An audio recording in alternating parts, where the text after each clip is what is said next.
चलो बेटा, आज की क्लास स्टार्ट करते हैं अपन। ये सब हमने पिछले टॉपिक में पढ़ चुके हैं हम। तो हम आज आगे चलते हैं। मैं कुछ पूछ नहीं रहा आपसे, मुझे पता है कुछ नहीं आता आपको। हाँ, चलो नेक्स्ट क्लास में पूछूंगा। आ जाओ। पहले मैं बेटा चैप्टर का आपको ओवरव्यू बता देता हूँ कि क्या ओवरव्यू है। आसान सा चैप्टर है बिल्कुल। डन।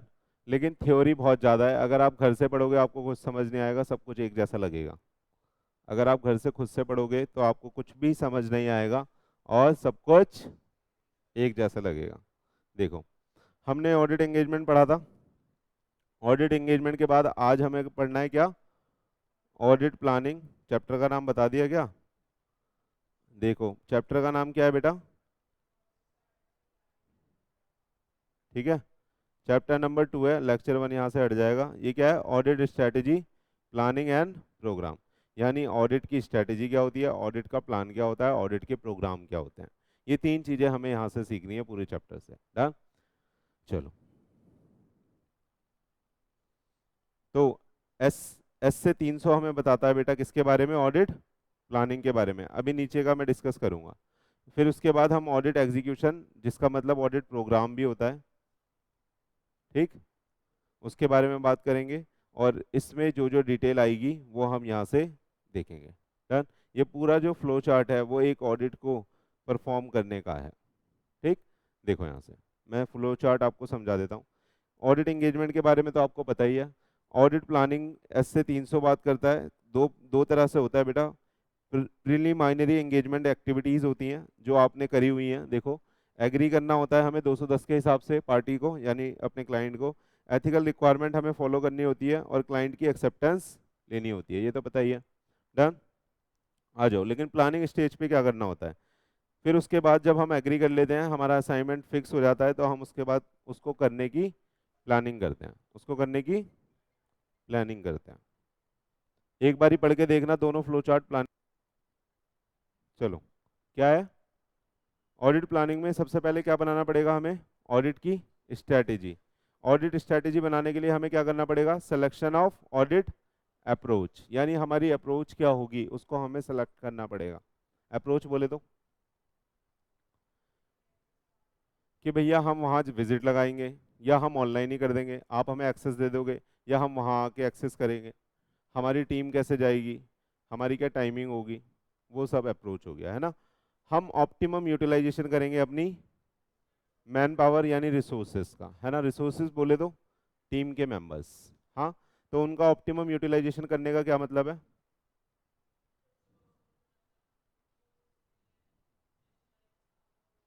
उसी को देंगे हम। मतलब ऑप्टिमम यूटिलाइजेशन का मतलब है कि हम ऐसे काम करेंगे कि हमारा काम जल्दी हो जाए, अच्छे तरीके से हो जाए, और जो स्टाफ जिस चीज़ में माहिर होगा उसको वो एरिया दे दिया जाएगा और वो अच्छे से आउटपुट निकालेगा।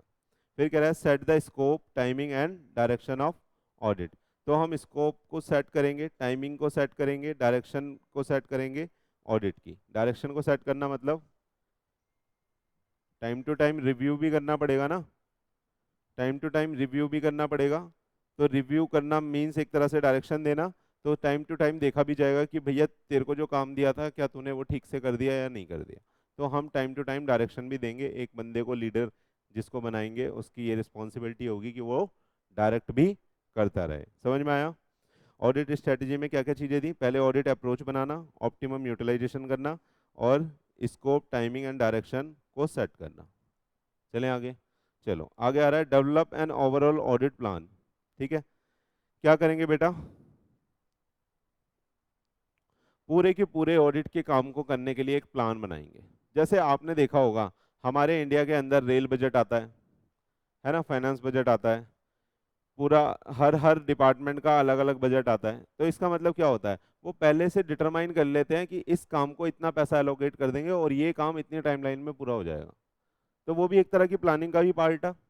हाँ, तो ऐसे ही हमें क्या बनाना होता है मेरे बच्चे? Audit plan. ठीक।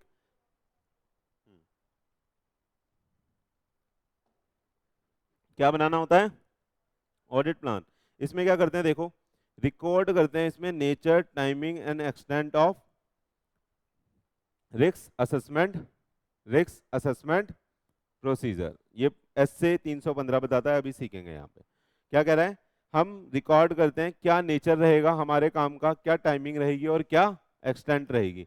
क्या एनटीई की बात हम पहले कर चुके हैं, क्या एनटीई की बात हम पहले कर चुके हैं, नेचर टाइमिंग एंड एक्सटेंट की, हाँ कर चुके हैं। चले आगे, कह रहे रिकॉर्ड करेंगे नेचर टाइमिंग एंड एक्सटेंट को for further audit procedure. FAP का मतलब क्या है, further audit procedure. Further audit procedure के लिए, यानी फर्दर ऑडिट प्रोसीजर का मतलब क्या है, पहला तो रिस्क असेसमेंट प्रोसीजर, हाँ पहला तो रिस्क असेसमेंट प्रोसीजर होगा आइडेंटिफाई करने के लिए, और दूसरा होगा उसको रिस्पॉन्स देने के लिए।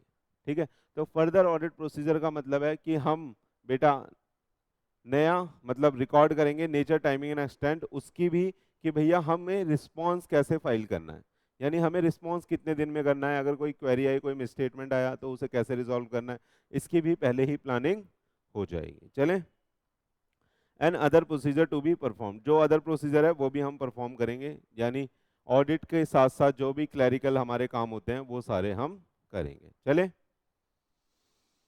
आ जाओ, ऑडिट एग्जीक्यूशन पढ़ना। ऑडिट एग्जीक्यूशन में क्या कहता है, परफॉर्म करेंगे रिस्क असेसमेंट प्रोसीजर आइडेंटिफाई करने के लिए, एसेस करने के लिए risk of material miss statement, identify करने के लिए और एसेस करने के लिए risk of material miss statement. दो, थ्रू अंडरस्टैंडिंग है, ये थ्रू है भाई, ये through understanding of entity and its environment and internal control, यानी अंडरस्टैंडिंग करके किसको, एंटिटी को, उसके एनवायरनमेंट। चलो क्या करेंगे बेटा, परफॉर्म करेंगे। ऑडिट एग्जीक्यूशन का मतलब क्या है, बोलो, परफॉर्म करेंगे रिस्क असेसमेंट प्रोसीजर आइडेंटिफाई करने के लिए, एसेस करने के लिए क्या, आरएमएम यानी रिस्क ऑफ मटेरियल में स्टेटमेंट निकालेंगे, through through through understanding of entity and its environment and internal control. तो ये तो कोई नई बात नहीं है, ये आपको पता थी। चलें, फिर कह रहा है परफॉर्म करेंगे compliance procedure, that is evaluate करेंगे existence and effectiveness of continuity of internal control, यानी कौन सा कंट्रोल था ये, दो तरह के प्रोसीजर बताए थे ना मैंने, सब्सटैंटिव प्रोसीजर और,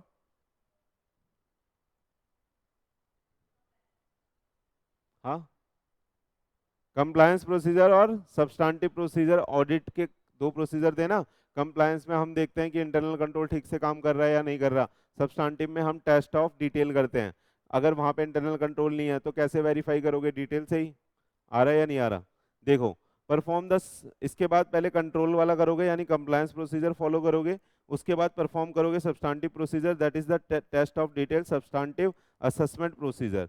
डन, एग्जामिन करोगे, इसमें हम टेस्ट ऑफ डिटेल करते हैं, आपको बताया था क्या टेस्ट ऑफ डिटेल, इसमें हम बच्चे टेस्ट ऑफ डिटेल करते हैं, एग्जामिन करते हैं accuracy validity and completeness of data. क्या करते हैं, एग्जामिन करते हैं accuracy validity and completeness of accounting data, है ना। कह रहा है auditor is required to obtain the sufficient and appropriate audit evidence, ये तो बचपन से ही सुनते आ रहे हैं। तो हमें क्या करना पड़ेगा मेरे बच्चे, ड्रॉ करना पड़ेगा, इधर आ जाओ, ड्रॉ करना पड़ेगा conclusion on the financial statement and express an opinion. क्या करना पड़ेगा, हमें कंक्लूजन ड्रॉ करना पड़ेगा और अपनी एक ओपिनियन देनी पड़ेगी। तो ये पूरा का पूरा ओवरव्यू हो गया आपका, है ना। ये पूरा फ्लो चार्ट हम समझ गए, कैसे कैसे समझे। पहले है, पहले क्या है, पीईए, पहले क्या है, पीईए, पीईए बोले तो, क्लास चल रही है यार, चला अब हो गया या नहीं हो गया, कोई बात नहीं, आ जाओ। उससे पता तो चल गया एकेडमी है यहाँ पे, कोई बात नहीं और किसी को भेज देगी।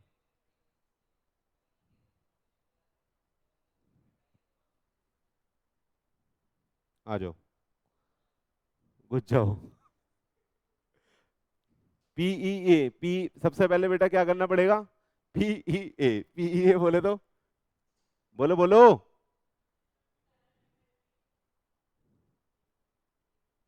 ये क्या होता है, प्रिलिमिनरी एंगेजमेंट एक्टिविटी, यानी अरे बताया ना आपको, एग्री करना पड़ेगा, एथिकल रिक्वायरमेंट फॉलो करनी पड़ेगी, क्लाइंट एक्सेप्टेंस लेनी पड़ेगी, यानी इंगेजमेंट होने से पहले, अभी इंगेजमेंट साइन नहीं हुआ, उससे पहले ये सारी एक्टिविटी करनी पड़ेगी। दूसरा आता है ऑडिट प्लानिंग। प्लानिंग में हम क्या करेंगे बताना, पहले स्ट्रैटेजी इस्टेब्लिश करेंगे और फिर उसके बाद ओवरऑल ऑडिट प्लान बनाएंगे। स्ट्रैटेजी इस्टेब्लिश कैसे करेंगे, सेलेक्ट करेंगे क्या हमारी अप्रोच रहेगी। दूसरे में क्या था, फिर हम मैन पावर यानी ऑप्टिमम यूटिलाइजेशन करेंगे, रिसोर्सेज एलोकेट करेंगे। रिसोर्सेज एलोकेट करने के बाद क्या करेंगे, हाँ स्कोप को, टाइमिंग को और डायरेक्शन को सेट करेंगे और फिर डेवलपमेंट करेंगे ओवरऑल ऑडिट प्लान की। उसमें क्या होगा, एनटीई डिसाइड करेंगे और फर्दर एनटीई यानी फर्दर ऑडिट प्रोसीजर कौन से होंगे, अगर हमें कुछ मिलता है तो उसको रिस्पॉन्स कैसे डिजाइन होगा वो डिसाइड करेंगे और अदर प्रोसीजर फॉलो करेंगे। उसके बाद हमने क्या देखा ऑडिट एग्जीक्यूशन में। ऑडिट एग्जीक्यूशन में मतलब अब हम पहुंच चुके हैं, अब जांच पड़ताल चल रही है ना। प्लान बन गया, पहुंच गए, अब जांच पड़ताल चल रही है। उसमें क्या होगा, दो प्रोसीजर सिखाए थे, कंप्लायंस और सब्सटेंटिव। तो पहले कंप्लायंस लगाएंगे, कंप्लायंस से जितना काम बन गया, उसके बाद सब्सटेंटिव लगाएंगे।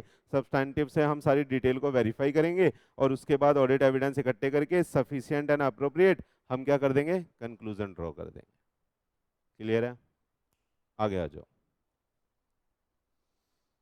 नोट पढ़ लीजिएगा, with the performance of procedure and the audit evidence collected by the auditor a need में arise for change in the audit strategy and audit plan. क्या कह रहे हैं, क्या कह रहे हैं, आपने प्रोसीजर फॉलो कर लिए, आपने ऑडिट एविडेंस कलेक्ट कर लिए, तो बाद में ऐसी नीड अराइज हो सकती है, मे अराइज, ऐसी नीड अराइज हो सकती है जिसकी वजह से आपको चेंज करनी पड़ जाए ऑडिट स्ट्रेटेजी और ऑडिट प्लान। कोई ऐसी चीज आपको बिल्कुल लास्ट में जाके पकड़ में आई, कोई ऐसी चीज आपको बिल्कुल लास्ट में जाके पकड़ में आई जिससे आपको पता चला, आप पहले आपने ध्यान नहीं दिया, एक उनका बैंक था वो चढ़ाई हुआ ही नहीं था। ऐसा हो सकता है उनकी एक ब्रांच हो वही उन्होंने छुपा रखी हो सकता है एक बिजनेस है उसकी 19 ब्रांच है, ठीक है, लेकिन आपको उसने बताई 18, एक छुपा रखी है। उस ब्रांच का अलग बैंक अकाउंट है, सारी अकाउंटिंग उसकी अलग हो रही है, आपको पता चल जाएगा, नहीं पता चलेगा। लेकिन आपको किसी तरीके से उसमें ट्रांजैक्शन हुई थी, ढूंढते ढूंढते कुरेदते कुरेदते आपको पता चल गया एक और ब्रांच है। अब क्या हमें ऑडिट स्ट्रेटेजी चेंज करनी पड़ेगी, क्या ऑडिट प्लान चेंज करना पड़ेगा, तो ऐसी नीड भी अराइज हो सकती है वाइल ड्यूरिंग द ऑडिट, है ना। चलें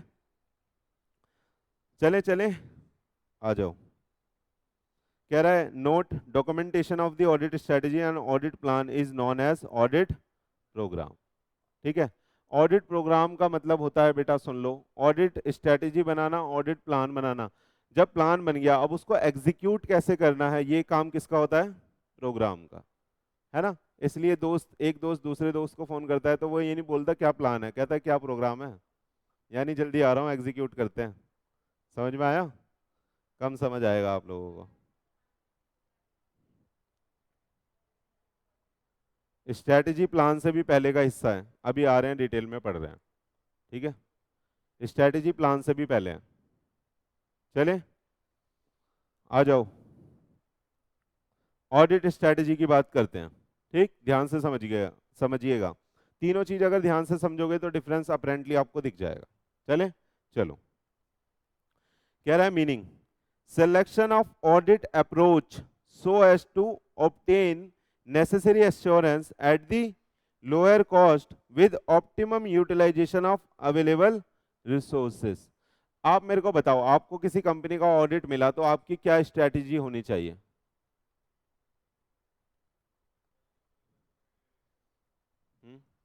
कंपनी के बारे में स्टडी करेंगे, सबसे पहली स्ट्रैटेजी हमारी ये होनी चाहिए कि भैया जो हमारे पास टीम है, क्या वो टीम उसे एकम्प्लिश कर पाएगी, क्या टीम वो उस काम को कर पाएगी।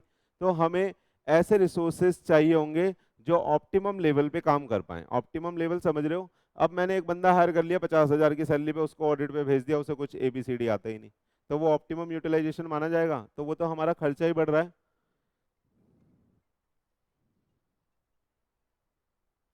हेलो, मैं करता हूँ, आपको क्लास ले रहा था अभी। ओके, हाँ कहाँ थे, स्टाफ चाहिए होगा। सबसे पहले तो आप ये देखोगे ना, मान लो आपको कोई असाइनमेंट मिलने जा रहा है, आप टेबल में बैठे हो, सामने क्लाइंट है, इधर आपो, जब आपको काम मिल रहा होगा ना, तो सबसे पहला क्वेश्चन ये अराइज होगा, क्या हम इसको कर पाएंगे? सोच के देखो, बड़ा काम मिल रहा है ना? तो सबसे पहले आपको क्या बनानी पड़ेगी ऑडिट साइन करते ही, कि हमारी क्या अप्रोच होगी, किस चीज को? नेसेसरी एश्योरेंस देने के लिए। नेसेसरी एश्योरेंस मतलब जिस चीज का भी साइन हो रहा है अपना, मॉडरेट एश्योरेंस वाला हो रहा है, या रीजनेबल वाला हो रहा है, या एब्सोल्यूट वाला हो रहा है, कौन सा काम है? सही है। तो हम तो यहाँ रीजनेबल की बात कर रहे हैं क्योंकि ऑडिट पढ़ रहे हैं, ठीक। तो हम उस एश्योरेंस को क्या दे भी पाएंगे, वो भी at lower cost with optimum utilization of available resources. तो ये है ऑडिट स्ट्रेटेजी। क्या?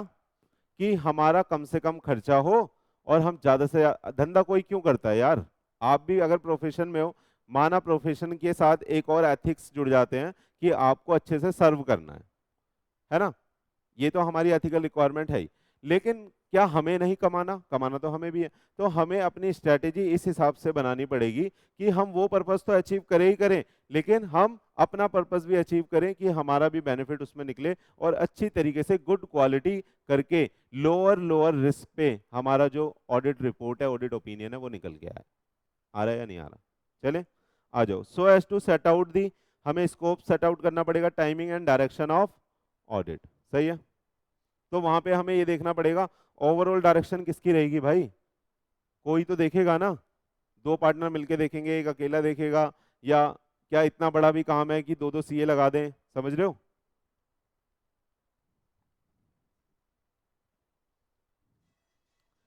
ये सब डिसाइड करना, ये सब डिसाइड करना क्या होगा बताओ?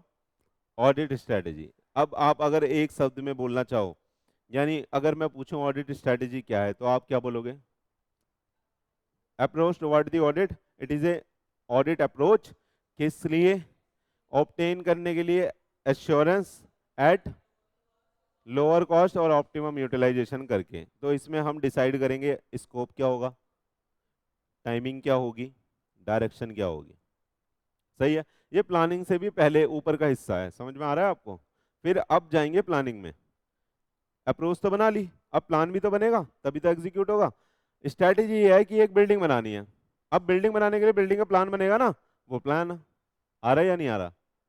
इस एरिया में यहाँ पे एक बिल्डिंग बनानी है, दैट इज कॉल्ड स्ट्रैटेजी, है ना? अब उसका प्लान बनेगा ना, आ रहा है या नहीं आ रहा? जैसे बीजेपी की स्ट्रैटेजी थी, राम मंदिर बनाना है, ये स्ट्रैटेजी का पार्ट था। फिर अब उसका प्लान बना होगा, अब क्या प्रोग्राम चल रहा है, एग्जीक्यूशन चल रहा है, फिर फाइनलाइजेशन होगा, जब आप जा पाओगे वहां, भक्तजन वहां जा पाएंगे जब। आ रहा है नहीं आ रहा? चलो, ये समझना ही बहुत मुश्किल है। इस चैप्टर को अगर आप घर पे खुद पढ़ोगे ना, आपको कुछ पढ़ने नहीं पड़ेगा, पूरा चैप्टर आप पढ़ दोगे, आपको बस एक ही चीज समझ आएगी, नेचर, टाइमिंग एंड एक्सटेंट। मैं बता रहा हूँ अभी यहाँ पे भी ये होने वाला है, आपको बार बार एक ही चीज समझ आएगी, नेचर, टाइमिंग एंड एक्सटेंट। सही है, चले। और उधर की तरफ से समझ में आएगा audit plan, audit program, audit plan, audit program, audit risk. दो तीन चीजें समझ में आएगी बस। चले आ जाओ, देखो आइए। कह रहा है बेनिफिट ऑफ ऑडिट स्ट्रेटेजी, कह रहा है क्या फायदे हैं भैया? तो ये तो आपको पता ही है, कोई भी स्ट्रेटेजी बनाने के फायदे। आ जाओ। एम्प्लॉयमेंट ऑफ क्वालिटेटिव रिसोर्सेज, अच्छा क्वालिटी का रिसोर्स आप अगर स्ट्रेटेजी बना के काम करोगे तो एलोकेट कर पाओगे, रादर देन कि आज तेरे को भेज दिया, परसों जो खाली है उसको भेज दिया। जैसे आज आप आए, कौशल जी खाली थे, मैं बोल देता कौशल जी से पढ़ लो, मैं तो बिजी हूँ। फिर कल आप आते, कल आपकी लॉ की क्लास होती, मैं बोलता पीके सर से पढ़ लो। उसके बाद आपकी अकाउंट की क्लास होती, मैं बोलता आज मैं खाली हूँ, मुझसे पढ़ लो। क्या ही होता आपके सब्जेक्ट का, आप सोचो, है ना? तो क्या ये क्वालिटेटिव रिसोर्स एलोकेशन हुआ? नहीं। क्या हमने अच्छे से एम्प्लॉय करा? अभी इस वाले नहीं करा। तो यानी एम्प्लॉयमेंट ऑफ क्वालिटेटिव रिसोर्सेज का मतलब अच्छे से समझ में आ गया कि जो बंदा जिस चीज में बेस्ट है हम उसको वो वाला काम देंगे। Allocation of appropriate quality of resources मतलब एलोकेट करेंगे एप्रोप्रिएट क्वालिटी के रिसोर्सेज। बात यही है, सिमिलर जैसी बात है। पहले कह रहा है एम्प्लॉय करेंगे, एम्प्लॉय करने के बाद उन्हें एप्रोप्रिएट वर्क देंगे, एलोकेशन ऑफ वर्क होगा, एलोकेशन ऑफ वर्क होगा कि भाई तू ये देखेगा, तू ये देखेगा, तू ये देखेगा। एक तरह की हायरार्की बनाएंगे कि भैया तेरे तेरे वाले काम को ऊपर वाला बंदा देखेगा, ऊपर वाले के उससे ऊपर वाला, उससे ऊपर वाले का कोई सीनियर लेवल का बंदा। डन। चले। ये सब कहाँ पे बात हो रही है? ये सब बातें हो रही है ऑडिटर के ऑफिस में, समझ में आ रहा है? क्योंकि अभी हम क्या कर रहे हैं, अपना प्लान बना रहे हैं ऑडिट करने का। हाँ चलें, देखो timing of deployment of resources, यानी कब कब हमारा रिसोर्स कौन, टीम मेंबर कब डिप्लॉय होगा, यानी कब कब वहां पे जाएगा, कब कब उस काम में लगेगा, कब कब उस काम में लगेगा। आया overall management of resources, overall management कैसा होगा, ये भी भैया ऑडिट स्ट्रेटेजी का पार्ट है। आपको समझ में आ रहा है, ध्यान सारा रखा जा रहा है कि टीम कैसी बनेगी, ध्यान सारा रखा जा रहा है कि टीम कैसी बनेगी, कैसा एश्योरेंस वो निकाल के लाएगी, है ना, किस कॉस्ट पे निकाल पाएगी, और कितने अच्छे से हम उस टीम का यूटिलाइजेशन कर पाएंगे। समझ में आ रहा है आपको? हाँ, आप बिल्कुल सीनियर लेवल की चेयर पे बैठ के ये सब सोच रहे हो। चलें, चलो अब ध्यान से देखना, ध्यान से देखना, इंपॉर्टेंट है ये। फैक्टर कहीं पे भी लिखा होगा ना, फैक्टर अफेक्टिंग, वो ऑडिट में इंपॉर्टेंट हो जाता है। सही है, आ जाना। फैक्टर अफेक्टिंग एस्टैब्लिशमेंट ऑफ, यानी कौन कौन से फैक्टर हमारी ऑडिट स्ट्रेटेजी को अफेक्ट कर सकते हैं, उथल पुथल कर सकते हैं, चेंज करवा सकते हैं। देखें, देखो एसए 300 बताता है planning and audit of the financial statement, ये एसए का नाम है, requires the auditor to consider the below mention factor while establishing the audit strategy. यानी जब आप ऑडिट स्ट्रेटेजी डिजाइन कर रहे हो ना मेरे बच्चे, बना रहे हो, तो आपको इन इन फैक्टर को ध्यान में रखना है। बहुत इजी है, समझ में आ जाएगा। देखो कैरेक्टरिस्टिक्स ऑफ द एंगेजमेंट, यानी काम का आचरण कैसा है, कैरेक्टरिस्टिक्स कैसी है, काम कैसा है। हाँ, काम कैसा है, छोटा काम है तो उस हिसाब से स्ट्रेटेजी बनेगी, बड़ा काम है तो उस हिसाब से, उससे बड़ा है तो उस हिसाब से, है ना। अगला, रिपोर्टिंग ऑब्जेक्टिव क्या है एंगेजमेंट का। क्या पता ऐसा हो कि वो कह रहे हो कि साइन और कोई करेगा, आप बस आके चेक करके चले जाओ, आप बस आके चेक करके चले जाओ, बाद में दूसरी टीम आएगी, असली स्टैट्यूटरी ऑडिट वो करेगी। हमने आपको उनसे पहले के लिए अच्छा रिफाइन हो जाए हमारे फाइनेंशियल स्टेटमेंट, इसलिए अपॉइंट करा है। हाँ, इट मे बी, है ना। लेकिन यहाँ पे कह रहा है रिपोर्टिंग ऑब्जेक्टिव को आपको ध्यान में रखना है। हाँ, क्या, इंटरनल भी बोल सकते हो, है ना। रिपोर्टिंग ऑब्जेक्टिव को आपको ध्यान में रखना है। रिपोर्टिंग ऑब्जेक्टिव बोले तो, जैसे मान लो आप स्टेचुरी ऑडिटर हो, तो आपका ऑब्जेक्टिव क्या होता है कि आप स्टेक होल्डर यानी शेयर होल्डर के लिए रिपोर्ट कर रहे हो, तो वहां पे रिपोर्टिंग ऑब्जेक्टिव क्लियर है कि शेयर होल्डर के साथ कुछ गलत ना हो, हमें वहां मिस स्टेटमेंट को रिपोर्ट करना है, हमें वो देखना है क्या फाइनेंशियल स्टेटमेंट एफआरएफ के हिसाब से बने हैं या नहीं बने। क्लियर है, तो ऑब्जेक्टिव को ध्यान में रखना है। कह रहा है factor affecting the significant in directing the engagement team efforts, यानी बोलो, कह रहा है factor that are significant in directing the engagement team effort. बोलो, सीधी सीधी सी बात है कि जो सिग्निफिकेंट फैक्टर हैं, जहां जहां आपको लगता है कि यहाँ यहाँ कुछ गेम हो सकती है, वहां पे आपको टीम को समझाना है, टीम को डायरेक्ट करना है। अगर आप टीम को डायरेक्ट ही नहीं कर रहे, खुला छोड़ दिया, सब जाएंगे वहां खाना पीना खाएंगे, ऑडिट करके आ जाएंगे। आ रहा है समझ में? तो आपको डायरेक्ट करना जरूरी है कि ये एरिया यहाँ पे देखो कुछ ना कुछ गलती मिलेगी, ये एरिया यहाँ पे देखो कुछ ना कुछ गलती मिलेगी। जब आप 5-10 ऑडिट कर दोगे ना, आपको समझ में आ जाएगा कि कौन कंपनी किस किस तरह की लाइन में किस तरह की मिस्टेक्स मिलती हैं। आ रहा है, चलो। Result of preliminary engagement activity, तो आपको ये देखना है कि जब हम एंगेजमेंट एक्टिविटी से पहले की चीजें यानी डिस्कशन, मीटिंग्स चल रही होंगी, मीटिंग चल रही होगी क्लाइंट के साथ, तो प्रिलिमिनरी एंगेजमेंट एक्टिविटी यानी एंगेजमेंट साइन करने से पहले क्या क्या बातें हुई थी, इसको आपको ये कंसिडर में लेना है जब आप ऑडिट स्ट्रेटेजी बनाओगे। अरे मैनेजमेंट तो भैया हमें हर जगह रोक टोक करता है, तो हमें वो ध्यान में रखना है कि ये तो स्टार्टिंग में ही रोक टोक कर रहे थे, ऑडिट में तो ये और अच्छे से बात नहीं करेंगे, तो आपको वो चीज कंसिडर करनी है। समझ में आ रहा है? तो प्रिलिमिनरी एंगेजमेंट एक्टिविटी में क्या क्या बातें हुई थी, क्या क्या पेपर बने थे, क्या क्या डिस्कशन हुआ था, उसको आपको कंसिडरेशन में लेना है while you are drafting the audit strategy। आ रहा है नहीं आ रहा? अगला, ये तो आपका फेवरेट है, nature, timing, extent of necessary resources required to perform the audit. Necessary resources मतलब किस तरह के नेचर का बंदा चाहिए, क्या उसकी टाइमिंग रहेगी, क्या उसकी एक्सटेंट रहेगी। आ रहा है या नहीं आ रहा, आ रहा है या नहीं आ रहा। तो हमें 5 चीजें चेक करनी है, क्या आगे भी कुछ है इससे रिलेटेड। आ जाओ, सुनो सुनो, क्या समझ में आया। कह रहा है फैक्टर जो जो अफेक्ट कर सकते हैं हमारी ऑडिट स्ट्रेटेजी को, 5 तरह के हैं, बताइएगा। सबसे पहले काम का आचरण, कैरेक्टरिस्टिक्स। दूसरा, रिपोर्टिंग ऑब्जेक्टिव क्या है। तीसरा, सिग्निफिकेंट पॉइंट पे डायरेक्ट करना है, कंट्रोल करना है अपनी ऑडिट टीम को। चौथा, पहले क्या डिस्कशन हुआ था, पहले क्या डिस्कशन हुआ था क्लाइंट के साथ, कहीं बदतमीज किस्म का तो नहीं है, एक्सप्लेनेशन देते ही नहीं है, कहीं ऐसे तो नहीं है रिजिड नेचर के हों। तो प्रिलिमिनरी एंगेजमेंट एक्टिविटीज को आप कंसिडर में लोगे, कंसिडरेशन में लोगे। और नेचर टाइम इन एक्सटेंड तो आपका गिफ्ट है इस चैप्टर में, वो आपको हर जगह ही देखना होगा। लेकिन यहाँ पे एनटी किसकी देखनी है बताइएगा, यहाँ पे एनटी किसकी देखनी है, नेसेसरी रिसोर्सेज यानी टीम मेंबर्स की बात हो रही है। यानी टीम मेंबर्स की बात हो रही है कि कैसी टीम हमारी होगी, उसकी nature timing and resources extent हम डिसाइड करेंगे। चले, आया क्या ये समझ में। अब सुनो, यहाँ पे एक कहानी लिखी है आपके लिए, consideration with respect to the each factor to be covered from book. यानी आपको ये पढ़ना है कहाँ से, स्टडी मैट से। ये एक एक फैक्टर को खोल के पढ़ाया गया है।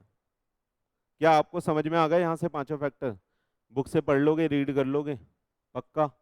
चलो आ जाओ, कुछ समझ ना आए तो पूछ लेना। Relationship between audit strategy and plan, सही है। दीदी डिफरेंस पूछ रही थी, मैंने रिलेशन बना दिया, सही है।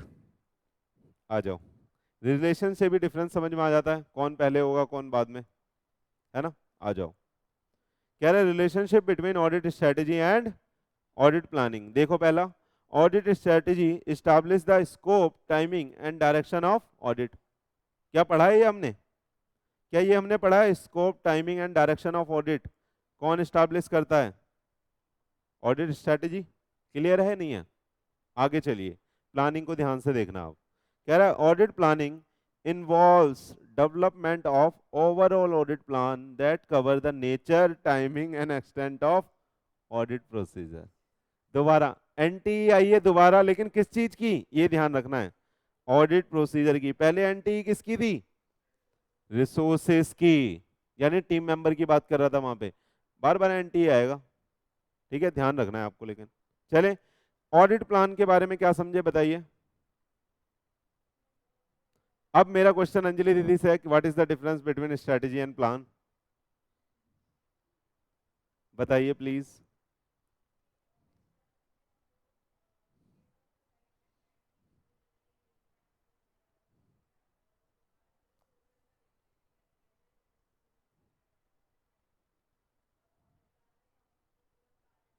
ओवरऑल ऑडिट प्लान बनेगा, ओवरऑल ऑडिट प्लान बनेगा कि यहाँ पे मंदिर का गुम्बद बनेगा, यहाँ पे पार्क होगा, यहाँ से एंट्री होगी, यहाँ से एग्जिट होगा।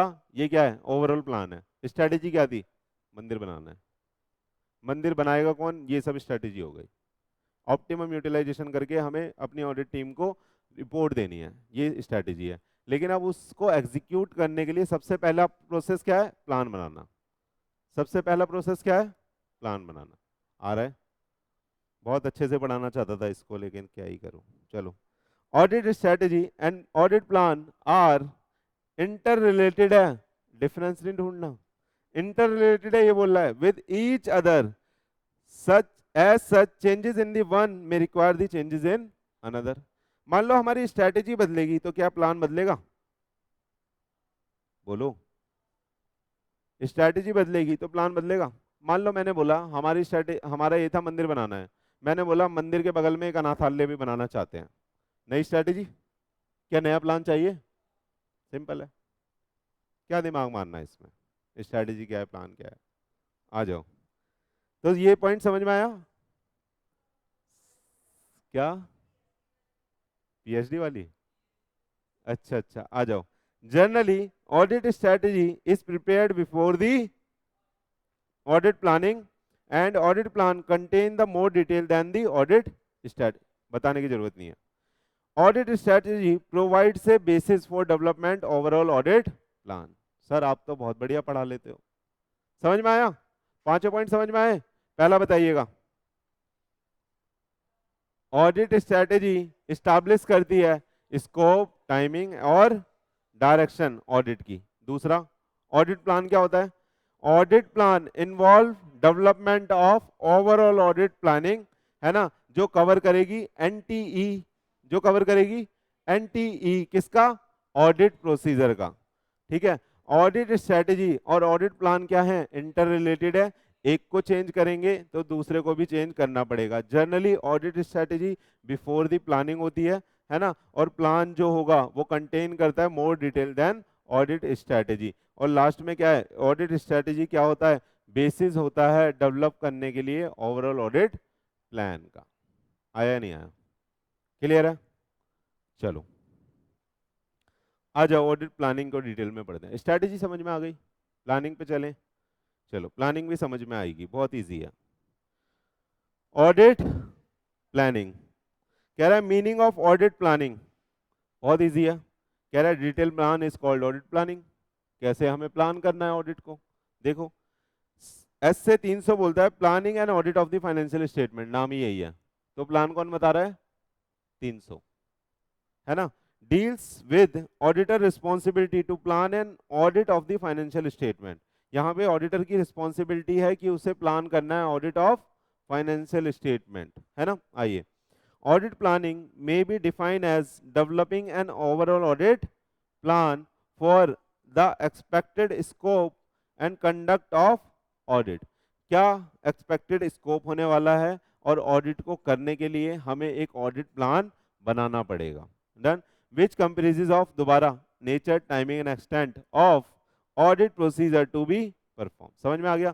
तो यहाँ पे प्लान में अपन क्या डिसाइड करते हैं? क्या? ऑडिट प्लानिंग का मतलब क्या है? डेवलपिंग ओवरऑल ऑडिट प्लान, किसका? एक्सपेक्टेड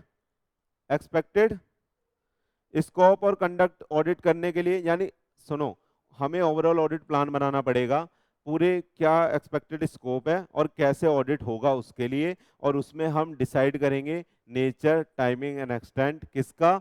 अपने ऑडिट प्रोसीजर का। चले कर दो। क्या? नहीं, मेरे को नहीं लगती गर्मी बेटा,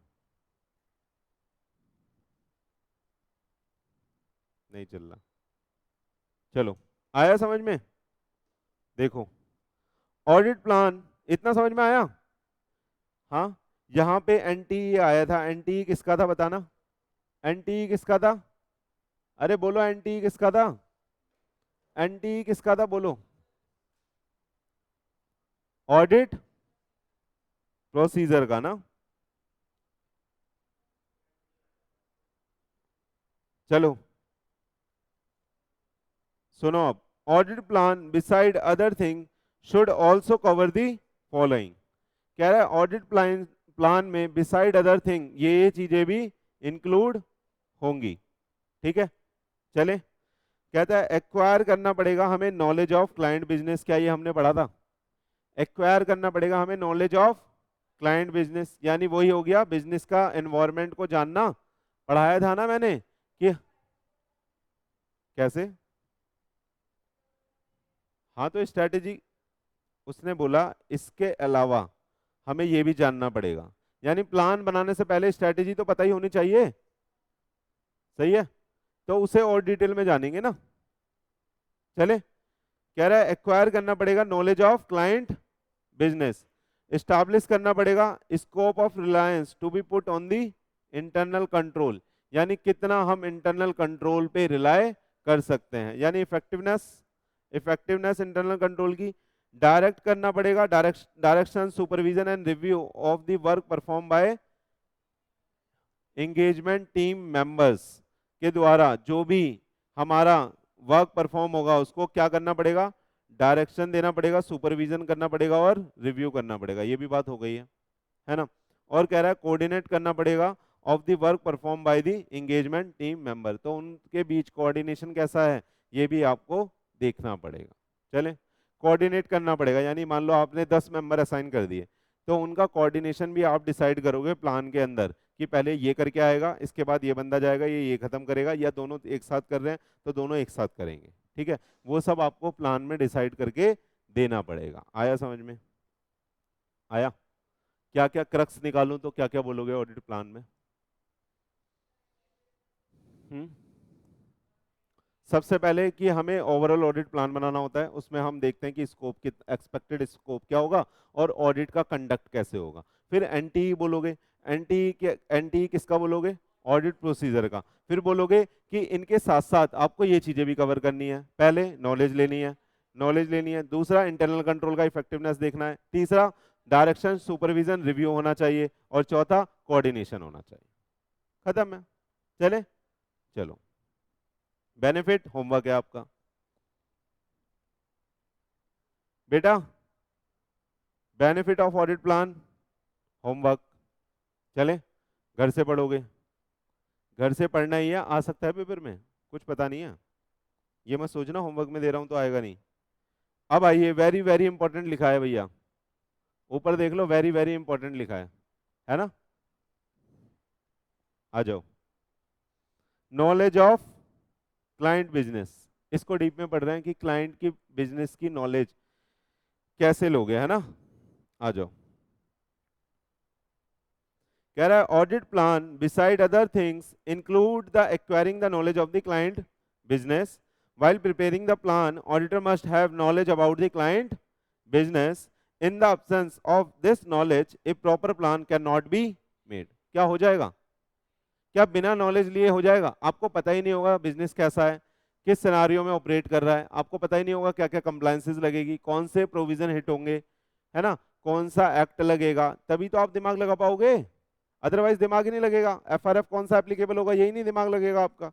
आपको देखना पड़ेगा सर्विस दे रहा है या गुड्स दे रहा है या मैन्युफैक्चर कर रहा है, सब में अलग अलग कंप्लायंस है ना? सर्विस दे रहा होगा तो AS2 को भूल जाओगे। आ रहा है या नहीं आ रहा? आ जाओ, देखना अब S से 315 भैया, S से 315 आइडेंटिफाइंग, नाम देखना इसका, बढ़िया सा नाम है इसका। कह रहा है identifying assessing the risk of material misstatement through the understanding of the entity and its environment. क्या नाम है बताना, नाम में ही कंसेप्ट छुपा है। Identifying and assessing risk of material misstatement through understanding करके एंटिटी का और उसका एनवायरनमेंट को, खत्म हो गया। यही इसका मतलब है, यही इसमें बातें लिखी हुई है। क्या बातें लिखी हुई है? आइडेंटिफाई करेंगे, एसेस करेंगे रिस्क मटेरियल मिसस्टेटमेंट का through the understanding of entity and its environment. आ रहा है या नहीं आ रहा? अब देखो, auditor should obtain the understanding of the following.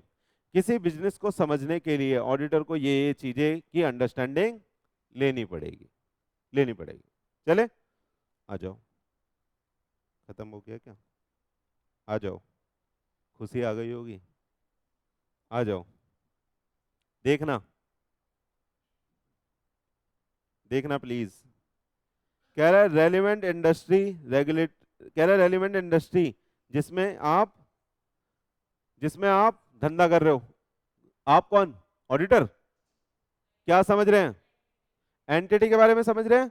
तो कौन सी इंडस्ट्री में वो काम कर रहा है? डेयरी इंडस्ट्री है, कपड़ा इंडस्ट्री है, केमिकल इंडस्ट्री है, सॉफ्टवेयर इंजीनियर इंडस्ट्री है, मैकेनिकल इंडस्ट्री है।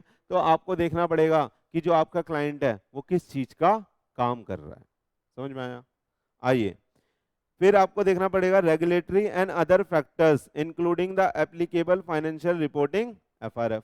क्या बात कर चुके हैं? अगर बैंक है तो क्या RBI की कंप्लायंस भी लगेगी? क्या कोई लिस्टेड कंपनी है तो क्या सर सेबी की लगेगी? हाँ सर, कोई और एंटिटी है जो पोल्यूशन करती है तो पोल्यूशन कंट्रोल की भी कंप्लायंस लगेगी? बोलो, है ना? कोई और है, अगर कोई सेंसिटिव काम कर रही है तो लेबर माइन में जाते हैं, अंदर कोयला निकाल के लाते हैं, KGF देखी होगी आपने, तो क्या उनकी सेफ्टी की कंप्लायंस लगेगी? दुनिया भर की कंप्लायंस लगेगी, डिपेंडिंग अपॉन द नेचर।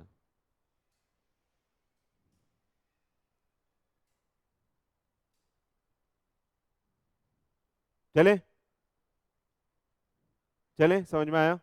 पहला पॉइंट क्या पढ़ा बताना, रेलिवेंट इंडस्ट्री और रेगुलेटरी और अदर फैक्टर्स इंक्लूडिंग एफआरएफ। कौन कौन से एफआरएफ लगने वाले हैं उसके ऊपर। चलें आगे, आइए। फिर नेचर ऑफ एंटिटी इंक्लूडिंग उसका ऑपरेशन, यानी जो डॉक्टर करता है तो उसके ऑपरेशंस कैसे हैं, क्या उसमें सप्लाई, डिस्ट्रीब्यूशन, परचेजिंग, ये सब ऑपरेशंस होते हैं, है ना। वो सब आपको देखना पड़ेगा कि जो उसका वर्क है वो कितने ऑपरेशन में डिवाइडेड है। तो आपको उतने सारे ऑपरेशन चेक करने पड़ेंगे। आ रहा है या नहीं आ रहा। आगे आइए।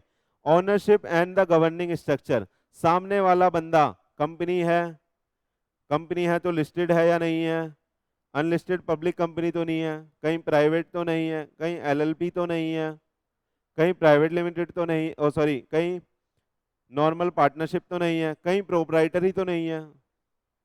ये सब आपको चेक करना पड़ेगा। यानी ओनरशिप और गवर्निंग स्ट्रक्चर क्या होता है यार।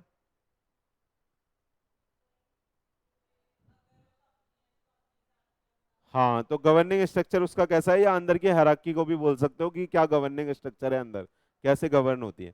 टाइप ऑफ इन्वेस्टमेंट जो उन्होंने करी हुई है या जो उनके अंदर हो रखी है, ठीक है। कैपिटल स्ट्रक्चर उनका कैसा है, पब्लिक से पैसा उठाया हुआ है या प्राइवेट फंडिंग है या सिर्फ अपना ही पैसा लगाया हुआ है, ठीक है। तो वो आपको चेक करना पड़ेगा, आ रहा है या नहीं आ रहा।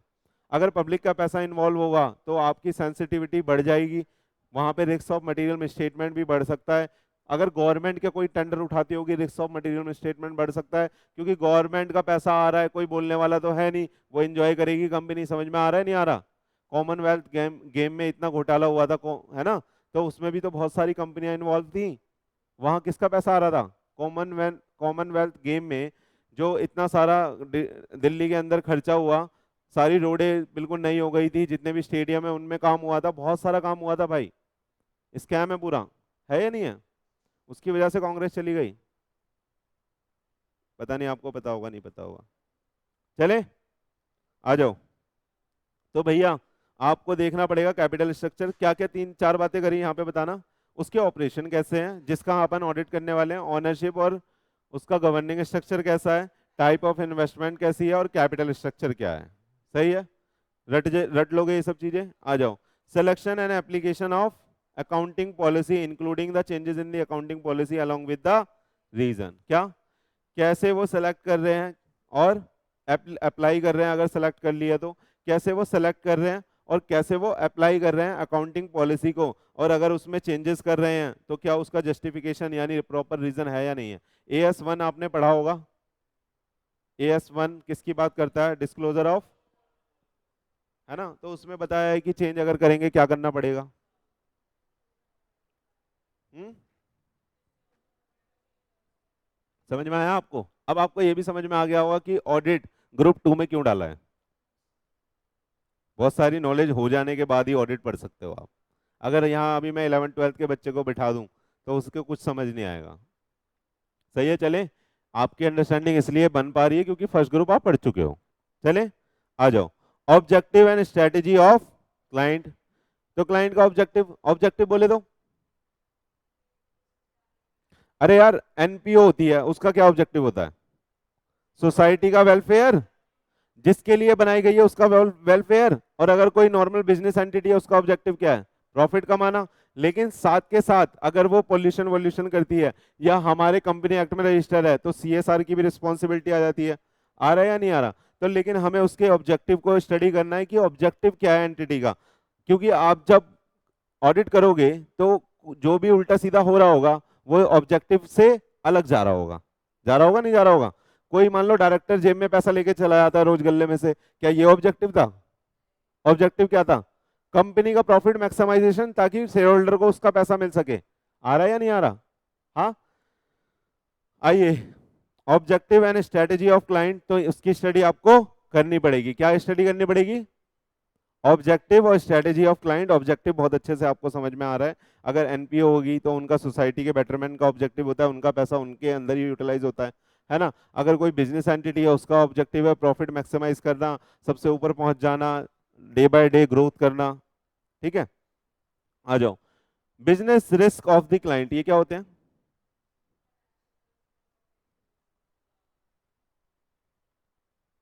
सही कह रही है दीदी। बिजनेस रिस्क क्या होते हैं, कोई भी एंटिटी जैसे काम कर रही है तो उसके अराउंड जो जो चीजें हिल सकती हैं जिससे उसका बिजनेस डिस्टर्ब हो सकता है, that is called business risk. जैसे गवर्नमेंट के रेगुलेशन में कुछ चेंज आ जाना, मेरा डिस्ट्रीब्यूशन चैनल खराब हो जाना। अरे मैं बिजनेस कर रहा हूँ, मेरा जो जितना भी मैं सामान है पोर्टर के थ्रू भेजता हूँ, मान लो पोर्टर का बिजनेस ही बंद हो गया, तो रिस्क आ जाएगा नहीं आ जाएगा? सही है। तो जिसके अराउंड मेरा बिजनेस इवॉल्व करता है उन सब चीजों से रिलेटेड रिस्क, ये आपने बीएसटी में पढ़ा होगा वैसे, है ना, बिजनेस रिस्क क्या होते हैं। चले आगे, आ जाओ। कह रहा है measurement and review of the financial performance. तो मैनेजमेंट और रिव्यू कैसे करोगे फाइनेंशियल परफॉर्मेंस को? अरे आप क्या पहली बार कंपनी बनी है और पहले ही ऑडिटर आप अपॉइंट हो गए, तब तो ये काम कर ही नहीं पाओगे। अगर बाद में बने हो तो आप पीछे के पास्ट ट्रेंड देखोगे, उसके उनको स्टडी करोगे कि कैसे प्रॉफिट तुम्हारा ग्रो हो रहा है, कितने परसेंट से हर साल ग्रो हो जाता है, हर बार जीपी कितना होता है, हर बार ईपीएस कितना निकलता है, हर बार पीई रेशो कितना निकलता है, वो सारी एनालिसिस करोगे जो एफएम का पार्ट है आपके। हाँ, आ रहा है नहीं आ रहा? वो एनालिसिस करोगे, उस एनालिसिस को आप चेक करोगे आज करंट सिनारियो से। तो ये चेक करने के लिए पहले तो एनालिसिस करनी आनी चाहिए, तो आपको मेजरमेंट करनी पड़ेगी उसकी फाइनेंशियल परफॉर्मेंसेस। आया या नहीं आया? बहुत इंपॉर्टेंट है, मार्क कर लेना, रट लेना। बताइए हमने क्या क्या स्टडी करा इसमें। 6 डब्बे बने हुए हैं आपके सामने। पहले डब्बे में क्या स्टडी करा? किस इंडस्ट्री में ऑपरेट कर रही है, और रेगुलेटरी एफआरएफ कौन से एप्लीकेबल होंगे। नंबर 2, नेचर ऑफ एंटिटी कैसा है, उसके ऑपरेशन कैसे हैं, उसका ओनरशिप, उसका गवर्निंग स्ट्रक्चर कैसा है, उसमें किस कैसी कैसी इन्वेस्टमेंट हो रखी है, क्या उसका कैपिटल स्ट्रक्चर है। सिलेक्शन और फिर अकाउंटिंग पॉलिसीज की बात करी, अकाउंटिंग पॉलिसीज कौन कौन सी आप अप्लाई कर रहे हो और कौन कौन सी सिलेक्ट कर रहे हो, कौन कौन सी आप अप्लाई कर रहे हो, और अगर कोई चेंज हो रहा है तो उसका क्या रीजन आप दे रहे हो। डन। उसके बाद क्या देखा, ऑब्जेक्टिव और स्ट्रेटेजी किसकी, क्लाइंट की यानी बिजनेस की, कि क्या ऑब्जेक्टिव है उनका। उसके बाद क्या देखा मेरे बच्चे, बिजनेस रिस्क क्या है, और लास्ट में परफॉर्मेंसेस मेजरमेंट। हाँ, हो गया। इससे हमें क्या पता चलेगा? ऐसा नहीं लग रहा आपने क्लाइंट की चीर फाड़ कर दी हो, पता चल गया आपको? अरे इतना सब अगर आप पढ़ लोगे ना क्लाइंट के बारे में तो आपको सब पता चल जाएगा। आ रहा है या नहीं आ रहा? अब आप ये सब पढ़ के जाओगे जब आप ऑडिट करने, तो अगर जीपी रेशो पहले होगा 10%, आपने देखा 5% हो गया, कौन से डायरेक्ट खर्चे कर दिए भाई आपने? जस्टिफाई करो। मिलेंगी आपको चीजें, नहीं मिलेगी। नेट प्रॉफिट रेशो पहले 5% होता था, अब आप 1% दिखा रहे हो, 4% कहाँ जा रहा है? एबनॉर्मल लॉसेस पहले इतने होते थे, अब आप इतने दिखा रहे हो। नॉर्मल लॉस तेरा 2% है, 10% कैसे हो गया? आ रहा है या नहीं आ रहा? तो बहुत सारी चीजें आप पकड़ पाओगे अगर आप ये चीजें पढ़ के जाओगे। और ये चीजें किसका पार्ट है बेटा? मेरे ऑडिट प्लान का पार्ट है। ऑडिट प्लान में हमने एक चीज ही पढ़ी थी कि क्या knowledge of the client business कैसे एक्वायर करेंगे, हमने ये सीखा। कैसे एक्वायर करेंगे knowledge of the client business, हमने ये सीखा। तो पेपर में आप क्या आएगा कि आप ऑडिट करने जा रहे हो, और देखो पेपर में क्या लिखा हुआ था, ध्यान से सुनना। आप ऑडिट करने जा रहे हो और ऑडिट के लिए आपने प्लान भी बना लिया है, और प्लान में ये शामिल भी है, क्या शामिल है? Knowledge of the client business आपको लेना है। क्वेश्चन बताएगा ये आपको कि knowledge of the client business आपको लेना है। अब उसमें लिखा आएगा कि आप ये नॉलेज लोगे कैसे। क्वेश्चन क्या देगा आपको? एक ऑडिट करने के लिए ऑडिट प्लान जरूरी है। उस ऑडिट को करने, ऑडिट प्लान के अंदर आपको ये इंफॉर्मेशन लेना जरूरी है कि knowledge of the client business कैसा होता है, how you can get this knowledge. ऐसे आएगा क्वेश्चन। तो आधे बच्चे तो उसमें ऑडिट प्लान पेल के आएंगे, सच बोल रहा हूं मैं आपको। आधे बच्चे उसमें ऑडिट प्लान पेल के आएंगे, और आधे कोशिश करेंगे ये लिखने की, उसमें से भी आधे परसेंट का गलत हो जाएगा। तो आपको वैसे ही पता चल जाएगा कि क्यों हमारे आईपीसीसी का रिजल्ट 12 या 10% है। समझ में आ रहा है आपको? क्योंकि वो पूछते ही इतना डीप में जाके हैं। ऑडिट प्लान तो आपको बता देगा, आपको ये बोलेगा ऑडिट करने के लिए ऑडिट प्लान बनाना जरूरी है। आ रहा है या नहीं आ रहा? चलो चले आगे। इतना समझ में आया? अरे बोलो, मुस्कुराहट पहले आ जाती है।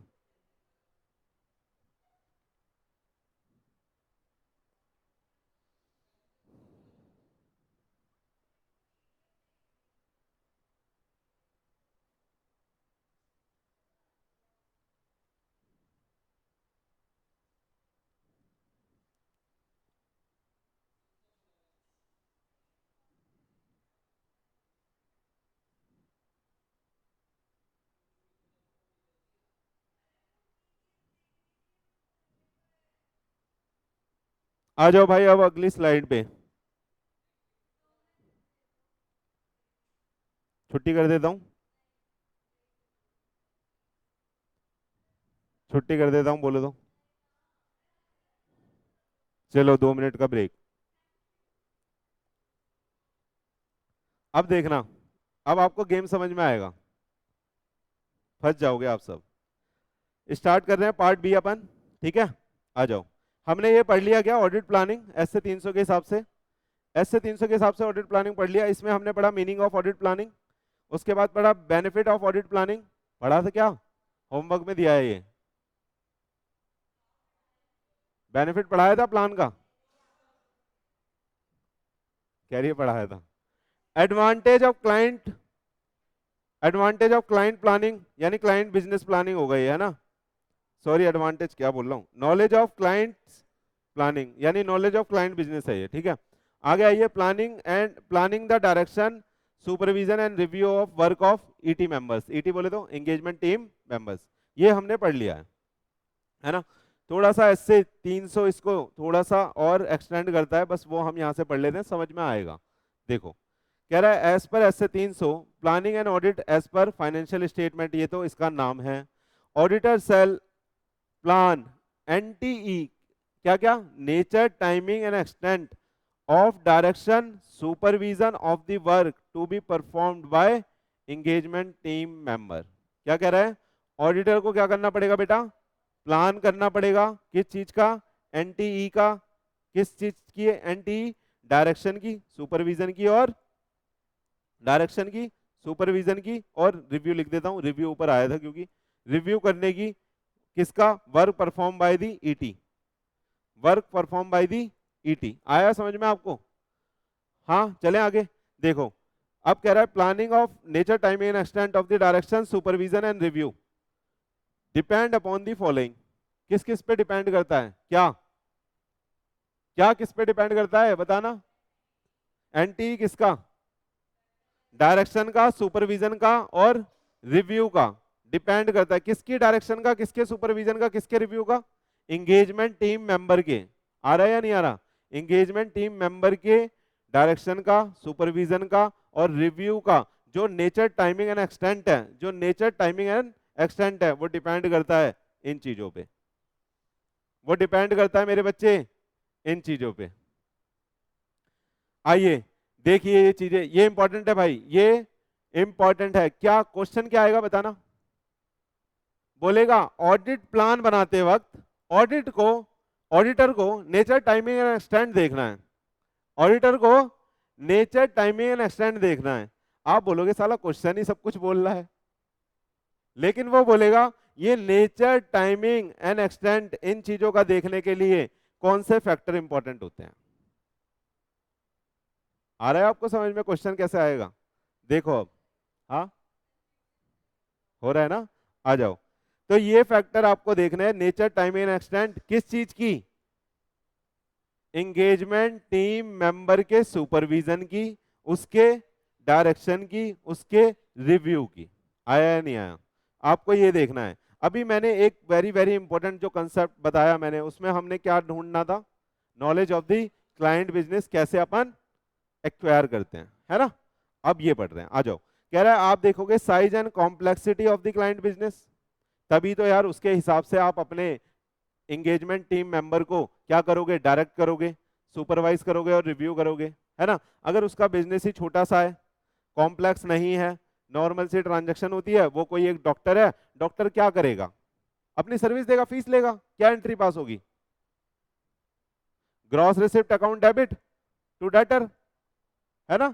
उल्टी एंट्री बताइए बदतमीजो, हाँ को क्या एंट्री पास होगी, रिसीट, रिसीट डेबिट होगी कभी, debtor account debit to receipt, या सर्विस चार्जेस बोल सकते हो, या फीस बोल सकते हो, या प्रोफेशनल फीस बोल सकते हो। हाँ हाँ हाँ, आ जाओ, सबने मुंडी हिलाई थी वैसे। Size complexity of the client business, समझ में आया आपको, तो ये इस पे डिपेंड करता है। दूसरी चीज एरिया ऑफ ऑडिट, किस चीज का आप ऑडिट कर रहे हो उस पर डिपेंड करेगा आपका क्या, control, super sorry direction, supervision और रिव्यू, किस पे, area of audit, area of audit बोले तो मान लो आप ऑडिटर बने हो, सिर्फ स्टॉक को वेरीफाई करना है आपको, तो आप एक बंदा भेज दोगे, भाई गिन के आ जाइयो, बुक से देख लियो, और एक बार AS2 बुक सिखा दोगे उसे कि NRV cost which ever is lower, वो निकाल लियो, उसके अकॉर्डिंग करके आ जाइयो, सिंपल है। हाँ, उसके लिए कौन सा तुम्हें 10 लोगों की टीम लग रही है। लेकिन अगर गोडाउन बहुत सारे अलग अलग स्टेट्स में है, बताओ, बोलो बोलो, अरे बताओ ना, मान लो डीमार्ट का आपको मिल गया काम, डीमार्ट का स्टॉक वेरीफाई करना है, पागल हो जाओगे। डीमार्ट गए हो आप कभी, इतना बड़ा स्टोर होता है, जैसे वॉलमार्ट होता है बड़ा सा, वैसे इंडिया में डीमार्ट चल रहा है, बड़ा बड़ा स्टोर बनाते हैं वो, और रिटेल बिजनेस में काम कर रहे हैं, बहुत सस्ता सस्ता माल देते हैं, बहुत महंगा शेयर है उसका, बिजनेस अच्छा है। आइए, risk of material miss statement को आपने अपने ध्यान में रखना है कि वहां पे कितना रिस्क इन्वॉल्व हो सकता है। अब मान लो कोई ऐसा धंधा है, मान लो डेयरी वाला ही धंधा पकड़ लो आप, वहां पे कैश, बहुत ज्यादा कैश की ट्रांजैक्शन होती है, क्योंकि वहां पे वो दूध कहाँ से लेते हैं, किसानों से लेते हैं, फिर उस दूध को वो प्रोसेस करके बना के देते हैं, अलग अलग वैरायटी निकालते हैं उसमें, टोंड मिल्क ये वाला है, फुल क्रीम ये वाला है, काउ मिल्क ये वाला है, समझ में आ रहा है आपको। तो वो उठाते तो किसान से ही है। अब जब वो किसान से उठाएंगे, क्या उनके अकाउंट में पैसा देंगे, क्या उनसे चेक, उन्हें चेक देंगे, किसान क्या करता है, ये रही मेरी बाल्टी, ये ले पकड़ दूध, मेरे को दे पैसा, तो वहां पे कैश में आएगा। आ रहा है समझ में। तो कैश इन्वॉल्व होते ही वहां पे रिस्क बढ़ गया। आ रहा है या नहीं आ रहा, आ जाओ। कह रहा है capability and competency of engagement team member, अगर आप उनका सुपरविजन कर रहे हो, उनको डायरेक्ट कर रहे हो, उनको रिव्यू कर रहे हो, तो ये तो उनकी कैपेबिलिटी और कंपिटेंसी पे वो करता है, डिपेंड करता है कि कितना उन्हें डायरेक्ट करना पड़ेगा, कितना उनका काम रिव्यू करना पड़ेगा, कितना उनको सुपरवाइज करना पड़ेगा। अब मान लो हमने दीपिका दीदी को कहीं पे भेज दिया एक असाइन करके ड्यूटी, तो आपको पता ही है कि हमें रिव्यू करना पड़ेगा या नहीं करना पड़ेगा। दीदी खुद ही हंस रही है, कह रही है सर बार बार रिव्यू करना पड़ेगा, एक बार से मेरा काम नहीं चलेगा। आ जाओ, समझ में आया आपको। हाँ, तो नेचर टाइम एंड एक्सटेंट किसकी, बोलो, डायरेक्टिंग की और सुपरविजन की और रिव्यू की ऑफ एंगेजमेंट टीम मेंबर, इस पे डिपेंड करती है, किस पे, size and complexity of the client business, क्या एरिया हम कर रहे हैं ऑडिट, क्या रिस्क है वहां पे मटेरियल में स्टेटमेंट का, और कितने वो कैपेबल है, कितने वो कॉम्पिटेंस है। सही है, चलें आगे। क्या रिलेट कर पा रहे हो चीजें, आ जाओ। क्या, हाँ, हाँ, क्या,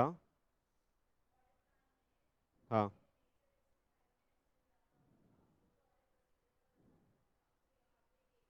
एसए ने बोला, ये एसए ने अलग से बोला कि आपको इसकी भी एनटीए डिसाइड करनी है। चले, पढ़ूं दोबारा, ये समझ में आ गया, पक्का। हाँ,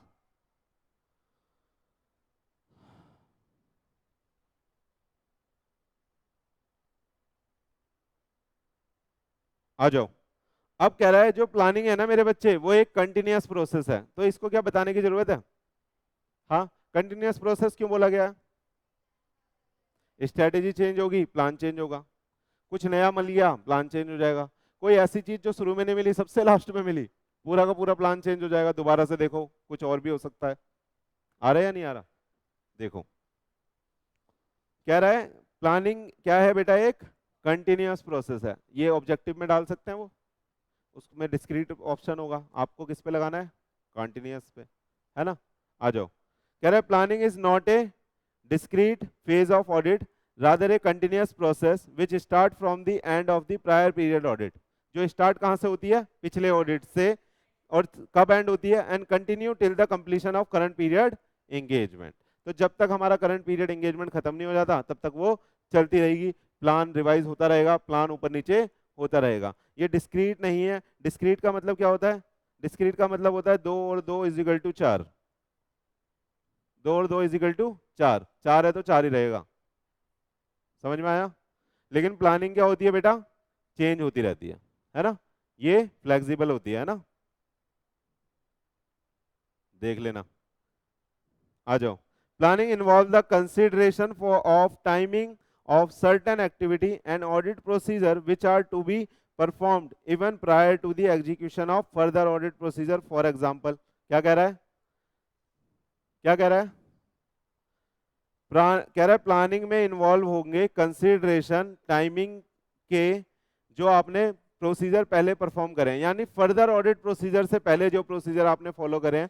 देखो पढ़ के समझ में आएगा। जैसे रिस्क असेसमेंट प्रोसीजर जो आपने करा है अंडरस्टैंड करते वक्त एंटिटी का और इस एनवायरनमेंट को, तो ये प्लानिंग का पार्ट है। कह रहा है डिटर्मिनेशन ऑफ मटेरियलिटी, ये भी प्लानिंग का पार्ट है। डिटर्मिनेशन ऑफ मटेरियलिटी का मतलब क्या है? डिटर्मिनेशन ऑफ मटेरियलिटी ना डिटर्मिनेशन ऑफ मटेरियलिटी का मतलब होता है we we we have to create a benchmark कि भैया 1 लाख का आइटम हमारे लिए मटेरियल है, उसे ध्यान से चेक करियो, है ना। ये हो गया मटेरियलिटी एस्पेक्ट। हमने बोला कोई अगर लीगल कंप्लायंस हो जाएगी तो वहां पे ध्यान से चेक करियो, लेबर से रिलेटेड कोई मैटर होगा तो वहां पे ध्यान से चेक करियो। ये क्या कर रहे हैं हम? मटेरियलिटी डिसाइड कर रहे हैं और बेंचमार्क क्रिएट कर रहे हैं कि अगर ये मटेरियल ये आइटम हमारे लिए मटेरियल है, इनको बहुत ही बारीकी से चेक करना है। समझ में आया? तो कह रहा है डिटरमाइन करोगे आपके लिए क्या मटेरियल है ना। आइए, decision as to the involvement of expert, आपको स्टार्टिंग में ही प्लानिंग में डिसाइड करना पड़ेगा। अगर केमिकल का कोई काम मिल गया आपको, क्या वहां पे एक्सपर्ट की जरूरत पड़ेगी? केमिकल इंडस्ट्री का कोई मिल गया आपको काम, तो वहां पे क्या आपको एक्सपर्ट की जरूरत पड़ेगी कि भैया इनके कितने केमिकल में कितना आउटपुट आ रहा है ये पता लगाने के लिए। हाँ, कितना नॉर्मल वेस्टेज होता है इस धंधे में, कितना एबनॉर्मल होता है, क्या क्या रिस्क है। चले, तो आपको ये प्लानिंग के टाइम पे ही सुन लेना प्लीज। कह रहा है ये प्लानिंग के टाइम पे ही, यानी फर्दर ऑडिट प्रोसीजर से पहले, यानी फर्दर ऑडिट प्रोसीजर से पहले आपको ये चीजें डिसाइड करनी पड़ेगी। क्या क्या चीजें?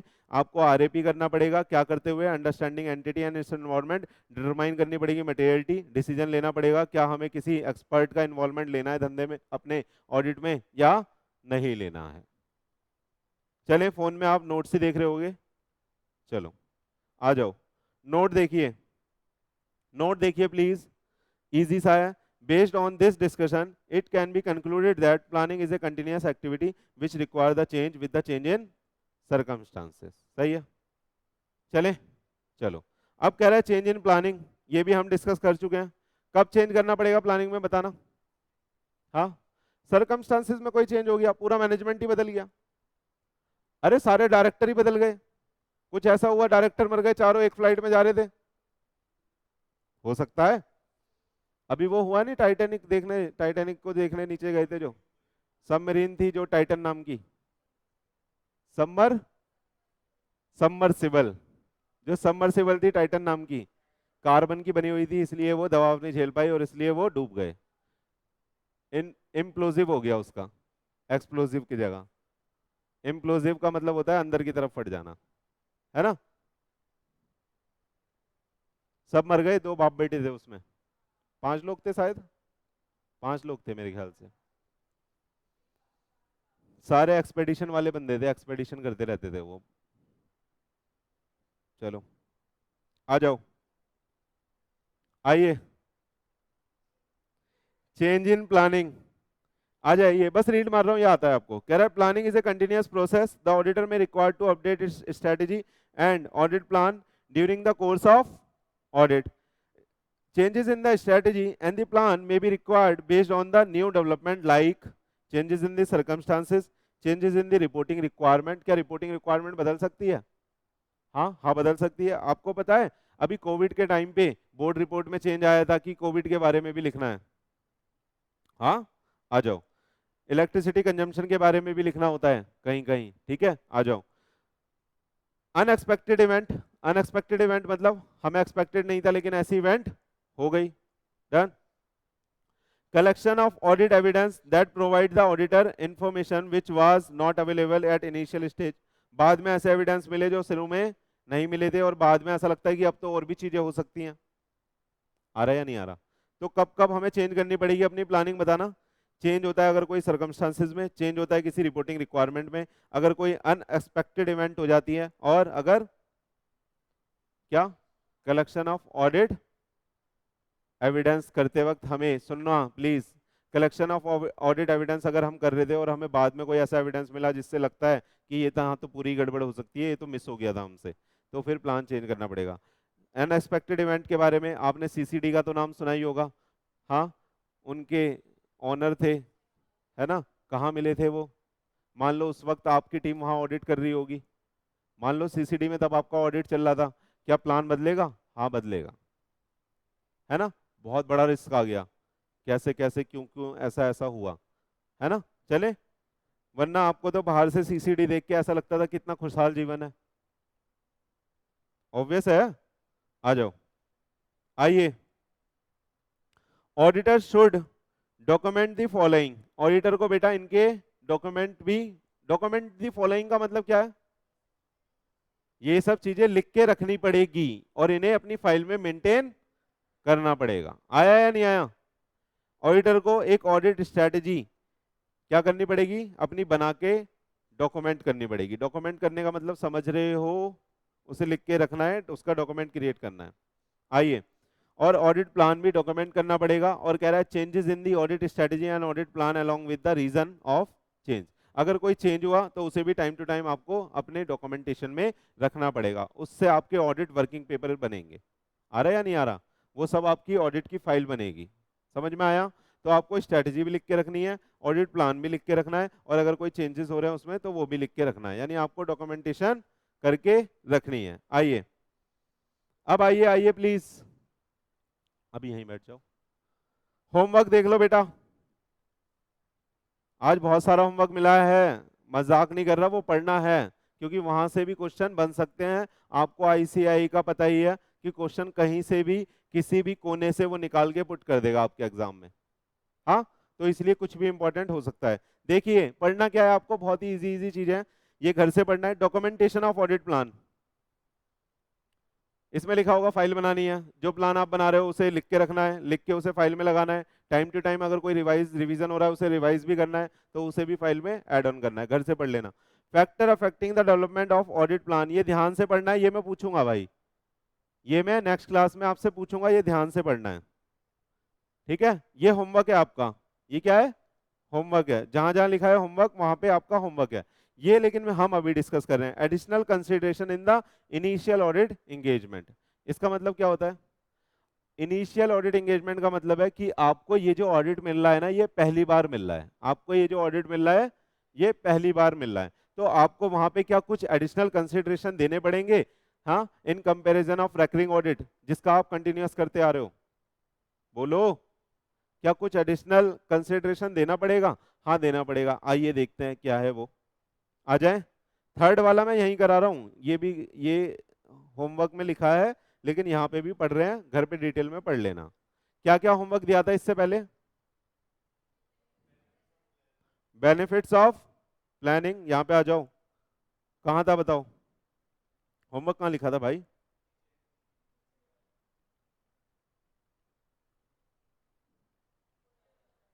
क्या है? बेनिफिट्स ऑफ ऑडिट प्लान, आपको घर से करना है, बस यही होमवर्क था, और ये वेरी वेरी इंपॉर्टेंट तो अपन ने कर लिया। आ जाओ, आइए please, additional consideration in initial audit engagement, इसको समझिएगा। कह रहा है देखो, ऑडिट करने गए अपन, और ये रेकरिंग ऑडिट है, ठीक है। तो रेकरिंग ऑडिट का तो आपको सीन पता है, रेकरिंग ऑडिट बोले तो पिछली बार भी आपने करा था, इस बार भी आप कर रहे हो, तो आपको क्या ध्यान देना पड़ेगा? प्रिलिमिनरी एंगेजमेंट एक्टिविटीज, यानी एंगेजमेंट एक्टिविटीज से पहले जो जो बातें हुई थी, जो नॉर्मल चीजें वो। फिर आपको स्टैब्लिश करनी पड़ेगी एक ऑडिट स्ट्रेटेजी, उसका एक ऑडिट ओवरऑल ऑडिट प्लान बनाना पड़ेगा, उनको document the audit strategy, audit plan and changes therein, ये करके आप काम स्टार्ट कर दोगे। अभी तक काम स्टार्ट नहीं हुआ, अभी हम जितना भी पढ़ रहे हैं अभी प्लानिंग तक ही है अपन। काम स्टार्ट हो गया क्या? चले गए? ढूंढ लिया कुछ हमने? नहीं। आइए, अब कह रहा है इनिशियल ऑडिट एंगेजमेंट मिलते वक्त आपको एडिशनल कंसिडरेशन देना है, ये भी हम पढ़ चुके हैं वैसे।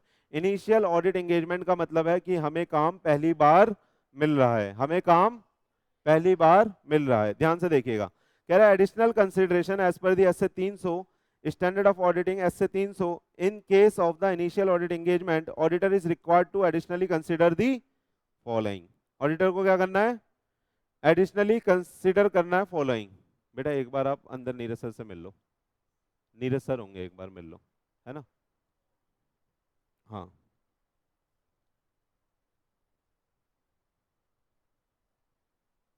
आइए, कहाँ थे हम? Additional audit consideration, additional consideration हमें देना पड़ेगा इनिशियल एंगेजमेंट के केस में, है ना।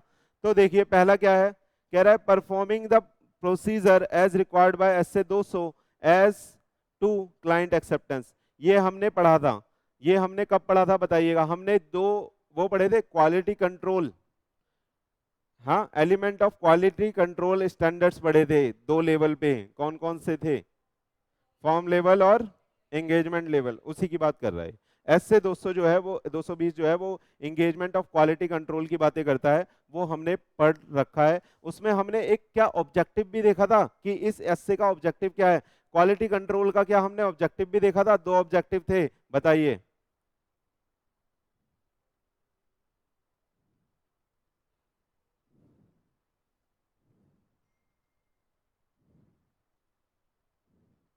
दो ऑब्जेक्टिव थे, बताइए प्लीज। मैं एक बता दूं कि जो हमारी ओपिनियन है वो एप्रोप्रिएट होनी चाहिए, जो हमारी ओपिनियन है वो गंदी संदी नहीं होनी चाहिए, एप्रोप्रिएट होनी चाहिए, और वो बिल्कुल ठीक हो। इससे पहले एक और था, ये लास्ट का था, इससे पहले एक पॉइंट और था, देखो पिछले नोट्स में देखो, बदतमीजो। नहीं आएंगे, करते हैं अभी ना, बताओ जल्दी देखो प्लीज। क्वालिटी कंट्रोल वाले लेक्चर में हमने देखा था, हमने फॉर्म लेवल और एंगेजमेंट लेवल से पहले ये जाना था कि ऑब्जेक्टिव क्या होता है क्वालिटी कंट्रोल का। मिला क्या? सबसे पहले तो एप्रोप्रिएटनेस होती है, देखो जरा,